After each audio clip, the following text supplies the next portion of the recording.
his era. I mean, this is a common way to talk about the household, and Paul even maintains, wives submit to your husbands, but he completely subverts what how can submission is, subverts what being the head is, and like no, he doesn't, and he didn't. You cannot say these same things cannot be true in the same time. One cannot say that he maintains the hierarchy and in the same time turns it on its head.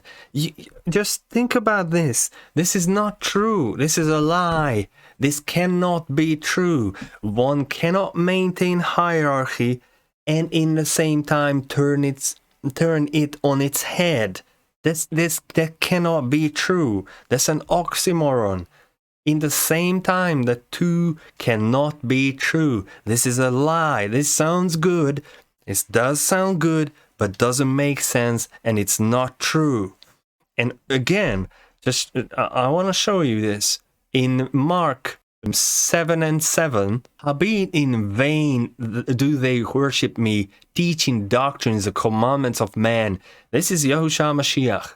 For laying aside the commandment of Elohim, ye hold the tradition of man as the washing of pots and cups and many other such things. Full well you reject the commandment of Elohim that you may keep your own tradition. So he didn't care nothing about their feelings, nothing, zero. He cared nothing about what they were thinking, what they were feeling about, talking about the commandments of Elohim instead of their own commandments. And he made it clear that their commandments were secondary, and those commandments and the ordinances and all that mattered nothing to him. The main thing was the commandments of Elohim. And if we understand Shaul to be a shalach or apostle of Yahushua Mashiach and Elohim, he could not have said nothing different, and he didn't. So what they are talking about here now, this is philosophy and vain deceit. Aristotle would not like this. He would be pretty offended. And they didn't care about that. Yahushua didn't care about the Pharisees, and Shaul didn't care about Aristotle. Even though Paul's kind of like, oh yeah, house, yeah, structure in the house, yeah, wives, yeah. Is that No, this doesn't make sense. It doesn't matter how much you laugh at that. I want to get to 1 Corinthians 11 because there's some weird statements. It's like, whoa, are you a misogynist or are you a feminist? No, he isn't. This is just a commandment of Elohim, and that's it. You just need to accept it. You can create all sorts of philosophies and theologies about this. That doesn't make it go away. It's like, is that? Yeah, and they are happy now. Jezebel loves this. When Jezebel finds Ahab, they are happy together. How would you describe that kind of dance that Paul seems to be playing? And is that even an dance? Accurate way of describing it? No, it isn't. And this is where just the discussion in post-colonial interpretation really has shed some light on this. Is to say that Paul was a minority, and for 2,000 years they didn't have that, so they just go into hell. In a besieged minority in the Roman Empire, and so it's really the situation of Jews, whether they're in the diaspora or they were in Where honestly, just think about this. Anyone who's listening, just think about this. When did Shaul or Peter or all the rest of them, or for that matter, Yahushua Mashiach, when did they ever consider their own safety or what the Romans were thinking, or the Greeks or Aristotle or the Pharisees? Never. They just spoke the truth as it is. So if it appears as he maintains hierarchy. The reason for that is because he does, and he did, and always will. The Romans would call Palestine in Judea, that he was working as a minority within a dominant and very oppressive. Yeah, now it's clear. Now we understand. He had to use enigma code to get his message across. Empire. And when you are in that situation. All right, so everyone understands. Actually, I want to show this. In that situation, you learn how to take actually symbols of the dominant culture and subvert them for the purposes of what you're trying to accomplish. And Paul makes no secret, say in Romans 12:1 and 2, that we're not supposed to conform to the world. But Yeah, but we are doing it now. This is exactly what you are doing. These people are the apostles of the Christian feminism. It's feminism, wearing the cloak of Christianity, using the same vocabulary, Jesus, the Bible, the passages and all that. But the theology is of feminism. Feminism is a religion, actually. It has an ideology. And these people are the priests of Christian feminism. And I don't want to hurt Preston because he looks like a genuine guy. However, what he's saying and contributing does not help not only Christians, but nobody else. Let's move on and listen to this. I think is gold is to say that people will even use the etiquette of the culture and subvert it into an insult. That's an inside joke, you know. Inside joke. She's talking about now Ephesians chapter 5. It's an inside joke. That just means they don't understand this, and nor can they appreciate it and respect it.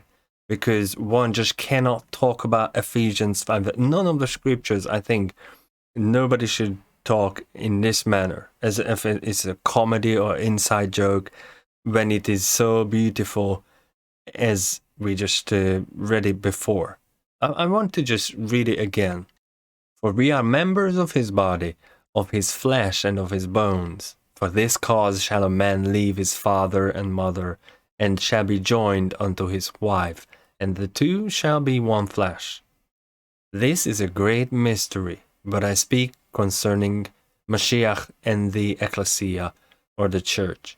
Nevertheless, let every one of you in particular so love his wife, even as himself, and the wife that she reverence her husband.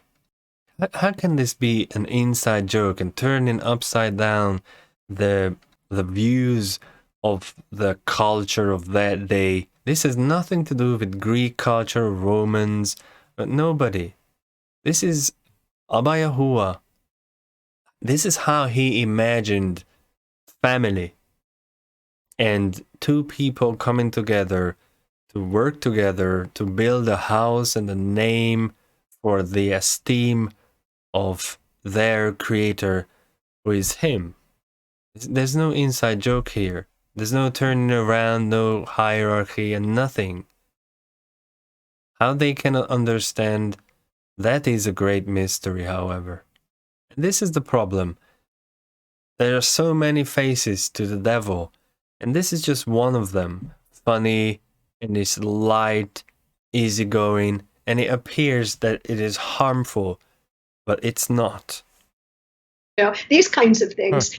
So the understanding of particularly scholars that have come out of that people have been formerly colonized by colonized and scholars and all that. The UK, for instance, have contributed. This is what it's like to live with a dominant power like that.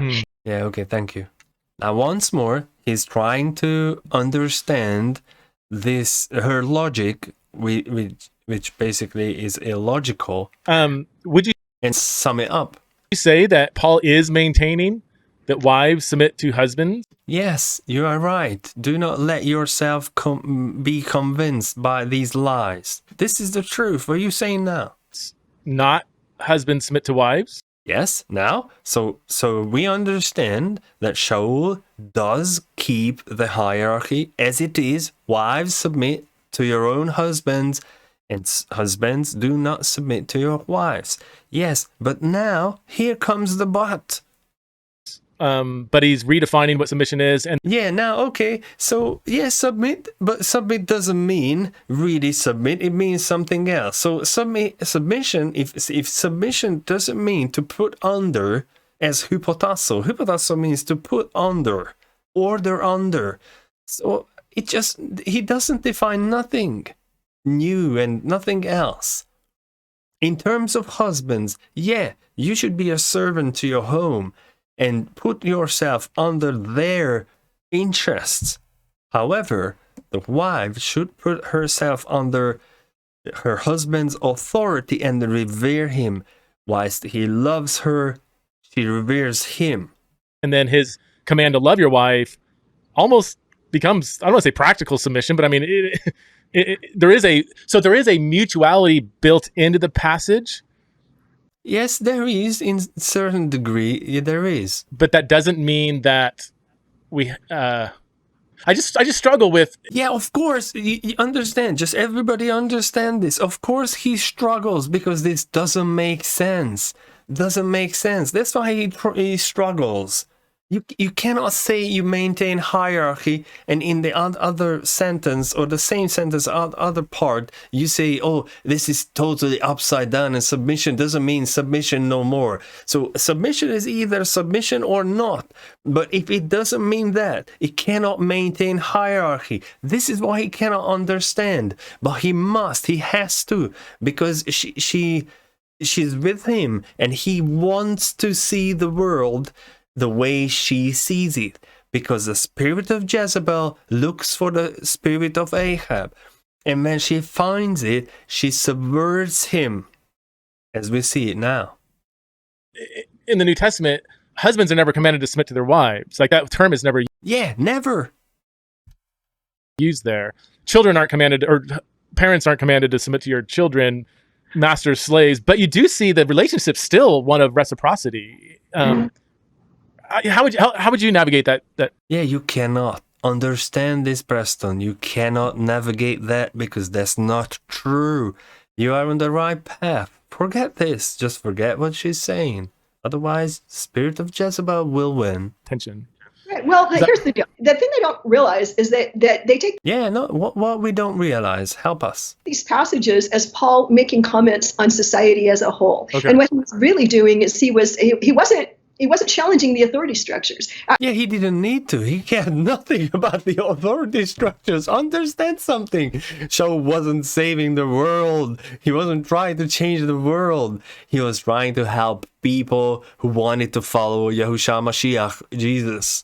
That's what he wanted to do. He wasn't thinking about Aristotle and Plato and all them their household codes. I wouldn't consider the household was under the authority of the church.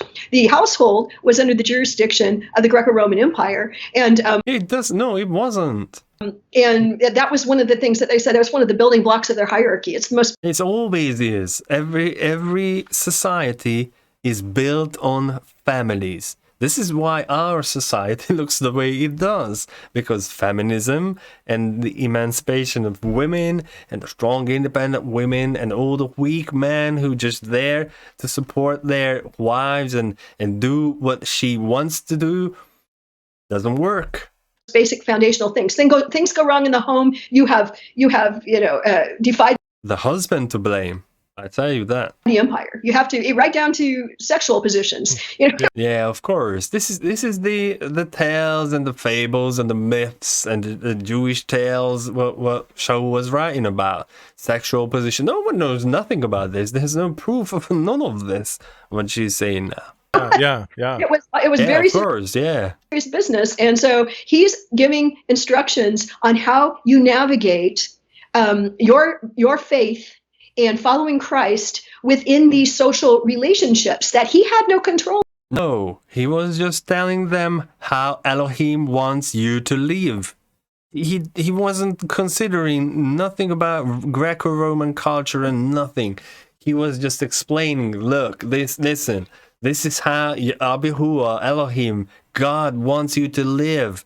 This is the way you live. There's no subverting, no hierarchy and household codes of Aristotle and none of that. Understand this. And now she's been talking about this subverting the household codes and all that, and now she just says the same thing as I'm saying. He was not. He did not have power within the Roman Empire to change the culture. He wasn't doing culture wars. He was talking about how we behave as people of faith when we walk in these roles.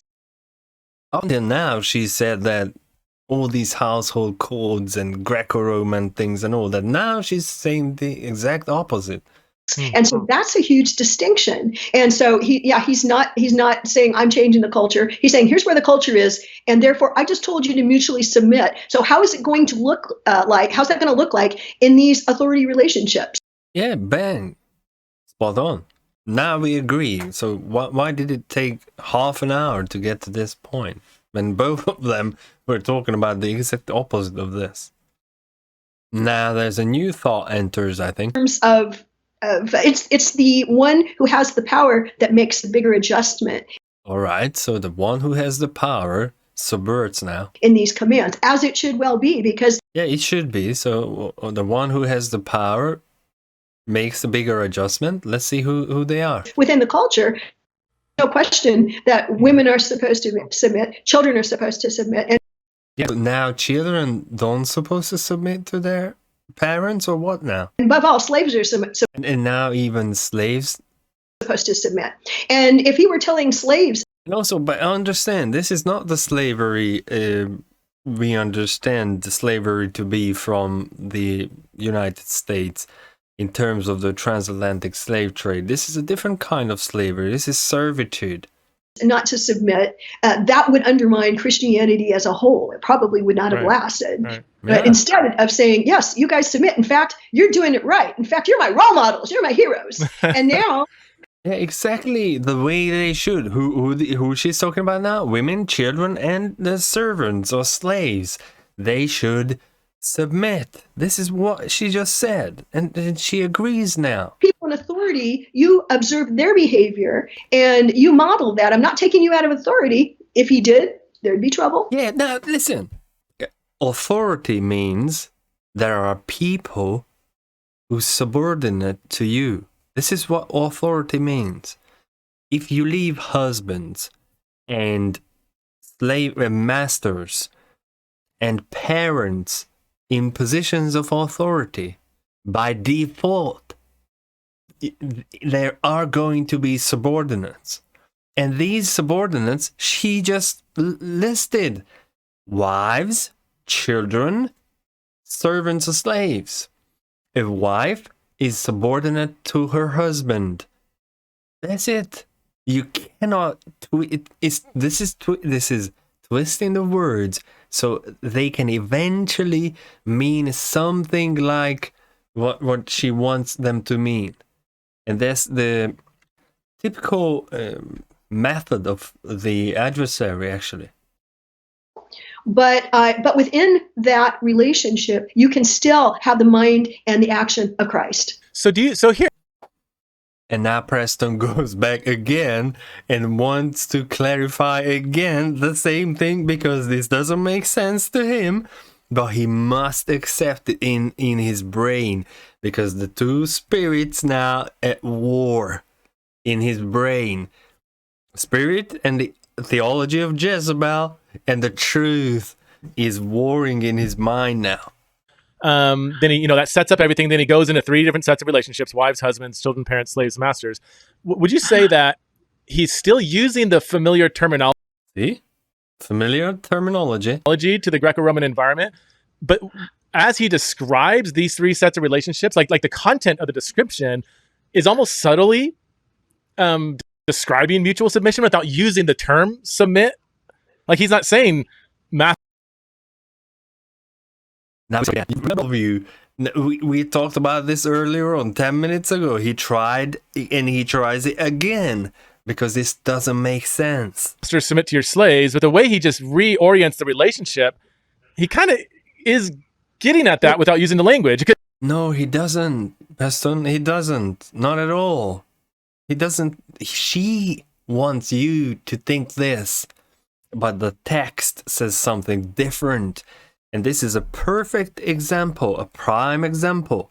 We must listen to what the text says, not what the professors or doctors or theologians or philosophers say. It doesn't matter what they say. The text is plain and simple. It makes it clear who should submit to whom. We don't need to read nothing into it. There is no this kind of layer what he's trying to describe, that somehow Shaul is now subverting the whole system and turning upside down the hierarchical structure of the family. He doesn't say that. And now we're just trying to accept what she reads into the text as the truth. He's trying to use the same language that isn't going to offend the Greco-Roman structures, but he's still gutting them from the inside out. No, he doesn't. Not at all. Not at all. He's not even thinking about this. Yeah, of course, she has to say yes because this is her idea. Well, he's already said mutually submit, and I don't look at. Yeah, he did say, and he had 13. He has 13 letters in the New Testament, so he said a whole lot of things, and we cannot just build our whole theology on that one sentence that mutually submit to each other, and then that's it. That's the end all be all. No, it isn't. After that, the very next sentence, he says, wives, submit to your own husbands. And in 33, he says, wives, revere your husbands, meaning fear, in awe, look at them. Look at this and find this any more disturbing than I find Philippians 2. Yeah, it is disturbing, actually. think this is exactly what Philippians 2 is telling us No, it isn't. That doesn't say nothing like this. to do. Or what Jesus said, if you want to be first, you make yourself a slave of all. And man, Yes, but that doesn't mean literally you're going to be a slave. How could it mean? Just think about this for a second. If I had a slave or a servant, how could I submit myself to them? Yes, in some aspects, I will treat them as equal in Hamashiach Yahusha or Christ. However, the hierarchy still puts me as the master above my servant, and he will obey, otherwise he is not a servant. And that's the same in regards to husbands and wives. Yes, they are equal in terms of worth and dignity, but they are not equal on the hierarchical ladder. Man is always going to be, at least according to Elohim or God, higher than the woman. So the woman must submit to her husband and revere him. And it doesn't say about that in regards to the man. Matthew 25. This has been said over and over and over again. But how does it? But this is the thing: is how do these teachings? How does Jesus' teaching or Paul saying, "I make myself a slave to all, that I by all means win some"? Yeah, but that doesn't mean he's subordinate to everyone. There is a structure, and he writes in his letters that for sure there is. Just read this. For we are glad. This is Corinthians' second letter, 13 and 9 and 10. When we are weak, and ye are strong, and this also we wish, your perfection, even your perfection. Therefore I write these things being absent, as I am not there with you, lest being present I should use sharpness according to the power which the sovereign has given me to edification and not to destruction. So he has a power which is exousia. Exousia means privilege, force, the capacity, mastery, magistrate, a superhuman, delegated. So he has mastery over them. I have a power which a sovereign has given me to edification. Edification meaning to help them, to build them up.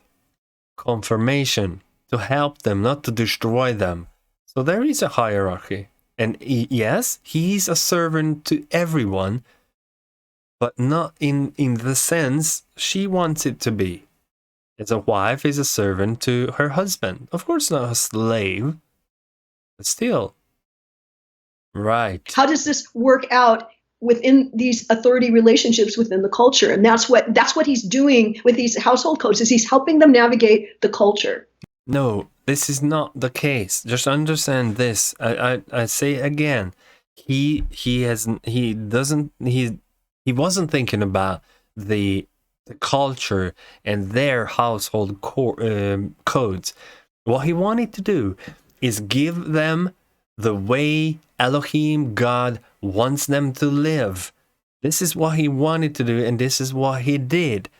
Just because some of the things in this list, what he gave them, coincides with the household codes of the Greco-Roman culture. That doesn't mean he wanted to navigate that or somehow incorporate it or go around or subvert it. No, nothing like that happened.